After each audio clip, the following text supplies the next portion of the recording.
Hi, my name's Kelsey. I'm a genius here at United BMW. Today we're going to take a look at our first ever X6M competition.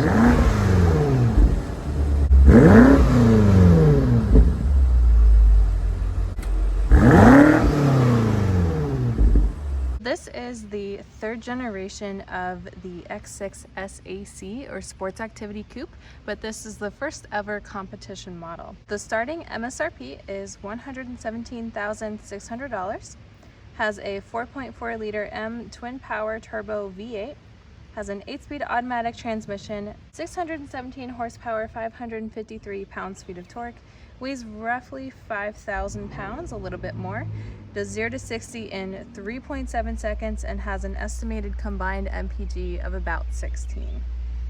That comes out of a 22-gallon tank, and here in the US we do only have the gas version available. We're seeing less and less diesel models. So here in our engine bay we have the BMW S63 engine that was first debuted on the first generation X5 and X6M models back in model year 2011. It uses two twin scroll turbochargers and a pulse-tuned cross-engine exhaust manifold. On this model, the turbos are placed in the V, so underneath this protective cover, the turbos would be right about here, and that's done to reduce the turbo lag response time. Full engine designation, if you're familiar with BMW engines, is the S63B44T4.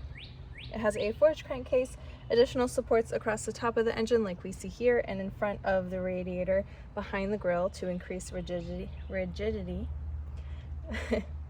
It has upgraded variable steering, active anti-roll stabilization, and it is kept cool by a track-ready cooling system with 4 water pumps, 6 radiators, and a designated transmission cooler. Back here on the outside, we get a really good look at the Marina Bay Blue metallic paint. There are 9 colors available on this model, including new colors, Ametrine Red, Toronto Red, and Manhattan Green. The competition package adds an extended shadowline trim that we see here around the double-barred kidney grills, and then here around those gigantic air intakes. Standard headlights are the adaptive LEDs. It's the executive package that gives you the laser headlights seen here. Up here on the upper right hand side, you can see those heated aerodynamic M side mirrors. That is a standard design on all M cars to just improve the airflow. The wheels on the 2020 X6M are actually staggered. So we have 21s in the front, 22s in the back. These are style 818M. Staggered wheel size improves the performance and rear wheel drive feel of the vehicle because of course it is not rear wheel drive. So this model, similarly to the M8 competition, has what's called a brake-by-wire system with adjustable pedal feel. This has ventilated disc brakes, 6 piston calipers in the front, single in the rear, has an aluminum center hub with steel floating discs. These are designed to withstand temperatures almost 100 degrees higher than standard brakes to improve safety and performance in high-speed situations. The X6M competition comes standard with Michelin sport tires, 295 in the front and 315s in the rear, and the Pilot Sport 4S are rumored to have been designed specifically for the X6M comp, but that remains unconfirmed. Here at the back we get another view of the extended shadowline trim here at the bottom along our rear diffuser that's hugging our quad tailpipes. Here along the roof you can see one little M spoiler, and then along the trunk lid here you can see that again shadowline trim spoiler right there. Back here you get a good view of the 3D design language that BMW's implemented lately, although these taillights are more unique to the X6 and they're not as dramatically 3D designed as the other models. And then we do have this huge reflector here that is also unique to the X6. This is all-wheel drive, what we call MX drive, with 4-wheel drive sport configurable. It's still all-wheel drive, but it puts it at even more of a rear-wheel drive bias. Look at our trunk back here. With the seats up, it is 20 cubic feet. With the seats down, it is 54. And this folds up and back, and then you can take this completely out. And you can also pop down your back seats from back here with this lever here. So if you pull it, it'll release this side. Pull that one, it'll release those two, because it is a 40-20-40 split. And then otherwise back here, you have a 12-volt charger. On this side, it's a little hook for grocery bags. This cover comes out like that. And this is more of just a cover for our technicians, like a maintenance panel, but there is a little bit of storage down in there. Okay, under this cover here, we have our Space Saver spare that comes with its own tools to help you replace the tire. And then the classic BMW toolkit is now just your tow hook cover. So should you ever need this, it just pops out and then lifts out like that. And then from the outside, you have what we call a tow hook cover. It looks something like this. Usually there's an arrow to show you where to push. So you push that and this will pop out and reveal part of the frame for you to screw that tow hook into. And then to close it, this is electronic, so you can push either of these buttons. This one will just close the door, this one will close it and lock all 5 doors.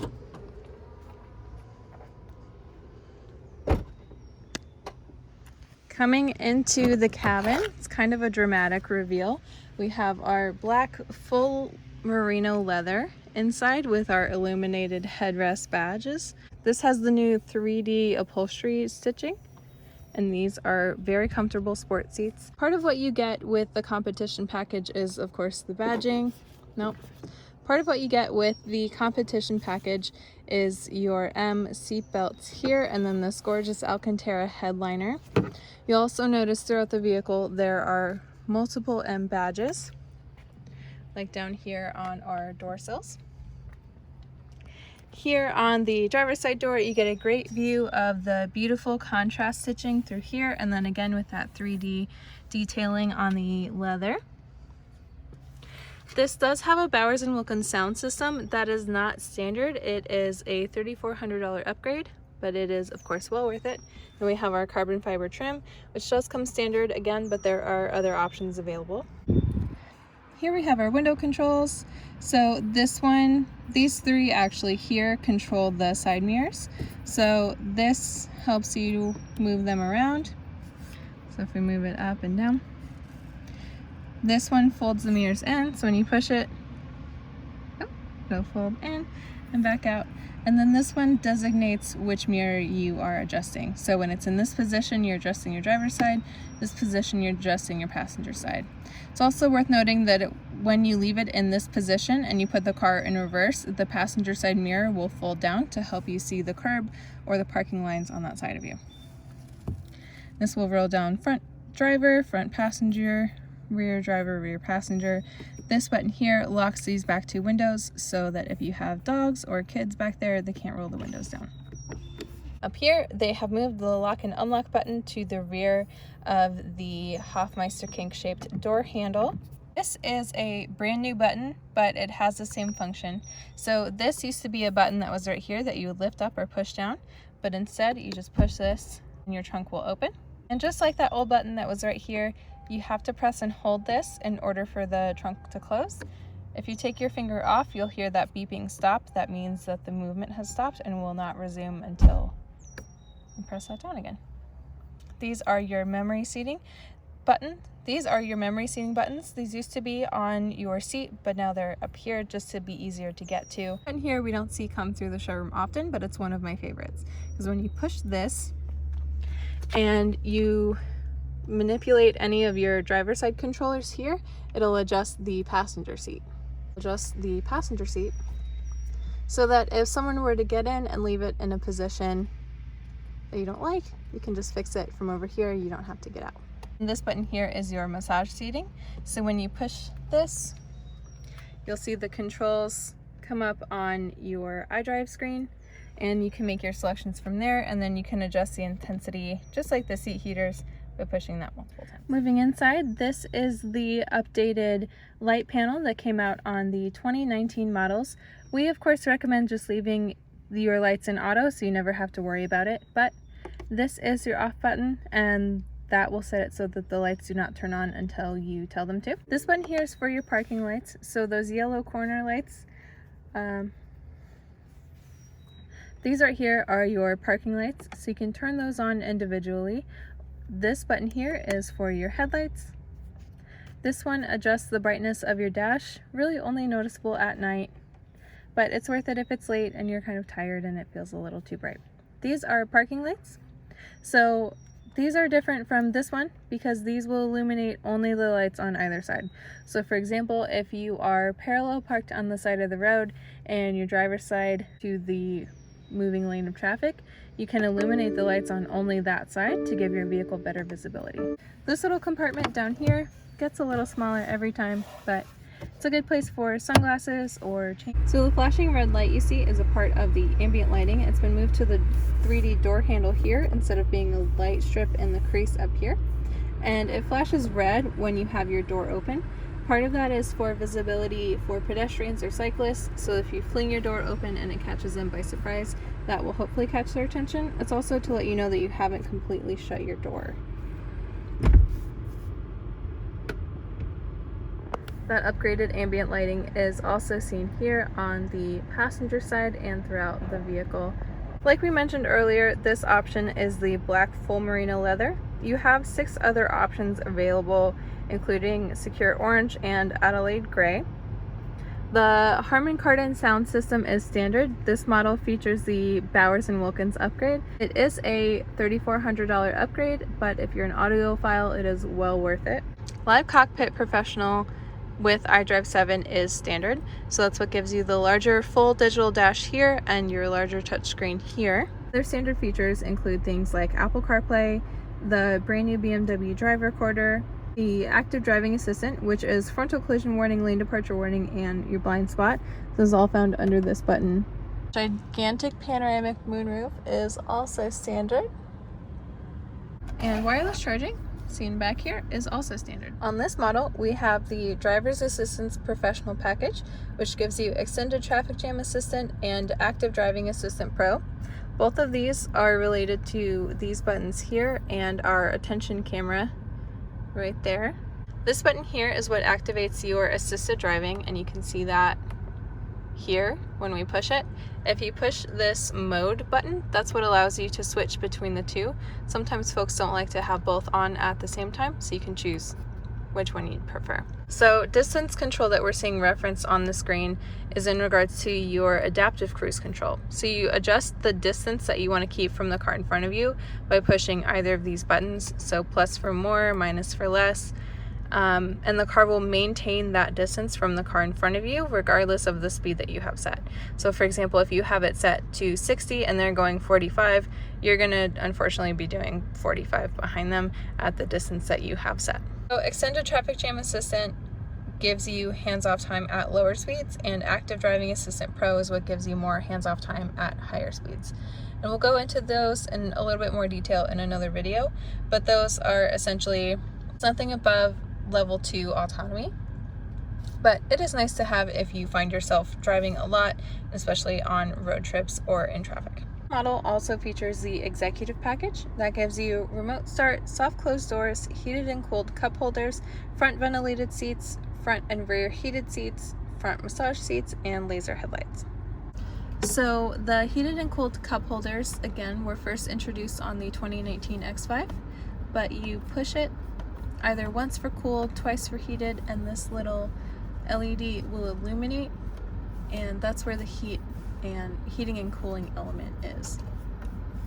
So it does get up to about 140 degrees, and as long as you don't have a metal cup of any kind, it will maintain that temperature really nicely on your drink. Massage seats we looked at, your heated and cooled seats are found under this icon here on either side.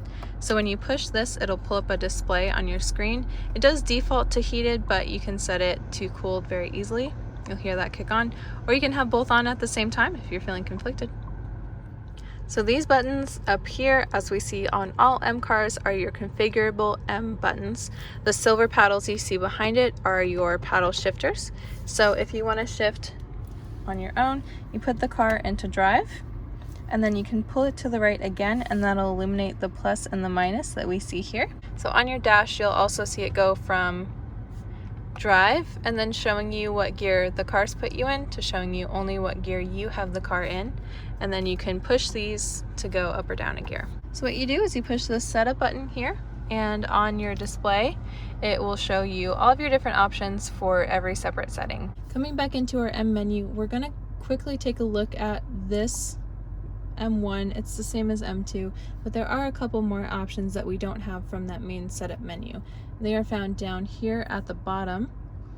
So MX Drive, like we talked about, that's of course new. The auto start stop function on and off is new for us as well. So sound control essentially changes how loud your exhaust is. We haven't saved these features yet, so our sound control is off currently. We have our exhaust in sport, so if we rev it, it's pretty loud. There's a little bit of a burble at the end. If we turn it off and then rev it, kind of shrimpy. And then down here at the bottom, you have the option to reset all of the settings back to a factory standard. So this is what we would typically put in a more comfortable setting. The transmission option here is just how aggressively it shifts. So you have it done. So transmission is shifting points. So D1 is going to be in automatic shifting, the most comfortable. D3 automatic, maximum shifting speed. And then S1 through 3 is what we call sequential, or essentially when you are shifting the car yourself. When you are done making these changes and you're ready to save it, all you do is you come over here, press and hold the button you want it saved under. You'll hear that noise and you'll see those change to whatever you have it set to next time you push that button. This button here is your automatic high beams. So if we push it right now, we won't see anything happen because the automatic headlights are not on. But at night when you push this, you'll see a symbol that matches this there in your dash, typically in blue. That just means that the car is automatically controlling your high beams. So when there's no traffic, you'll have brights on. When there is traffic, you won't have brights on.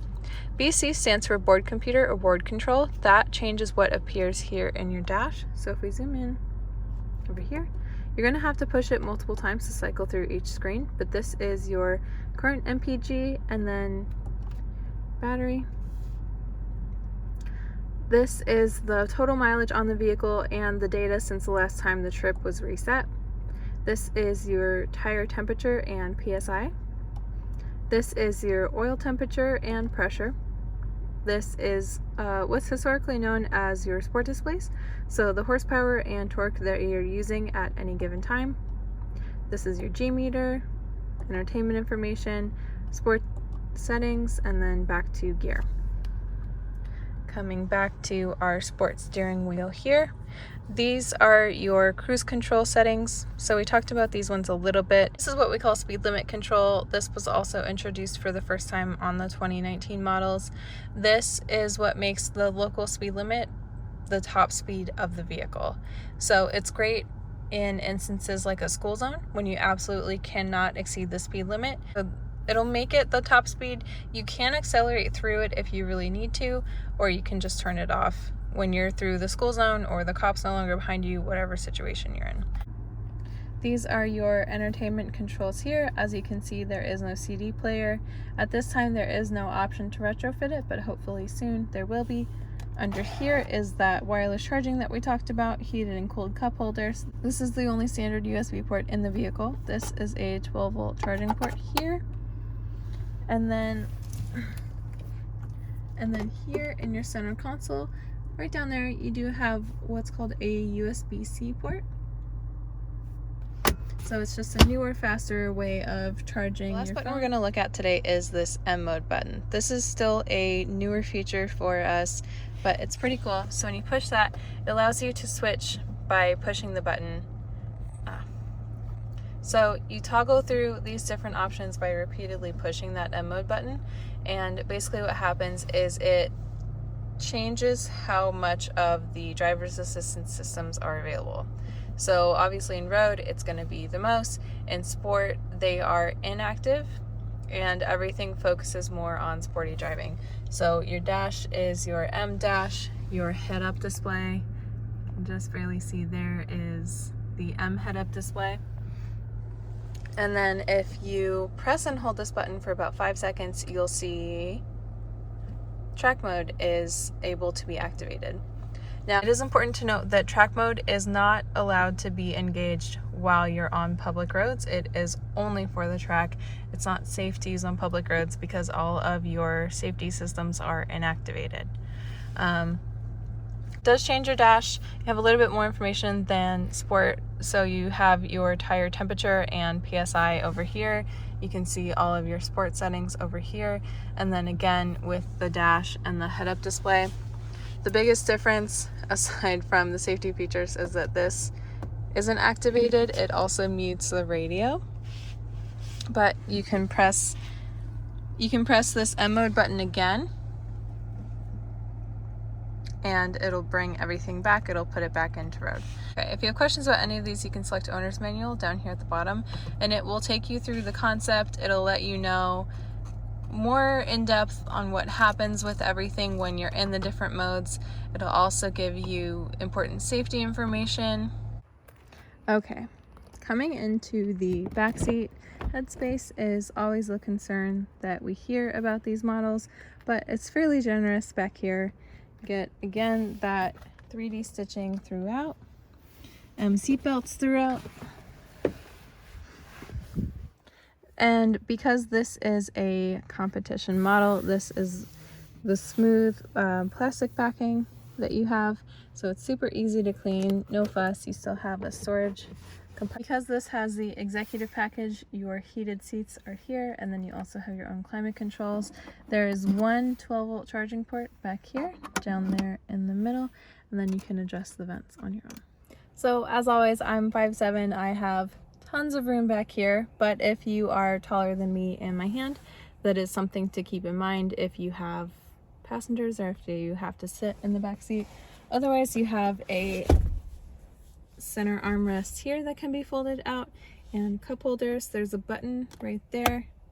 Push it in, and these fold out like that. And then you also have a little bit of storage down there underneath as well. These are manual rear shades, also part of the executive package. These are manual rear shades, also part of the executive package. Now if we turn around, we can see again that M badge here. This has a cover on it, that's why it's blue, and there's a QR code, but this just peels off. You have your car seat hooks right there. You have them on both sides. And then if you wanted to put the seats down from up here, this is how you do it, like that. Now we're in sport settings. I'm going to quickly accelerate to the next dealership entrance.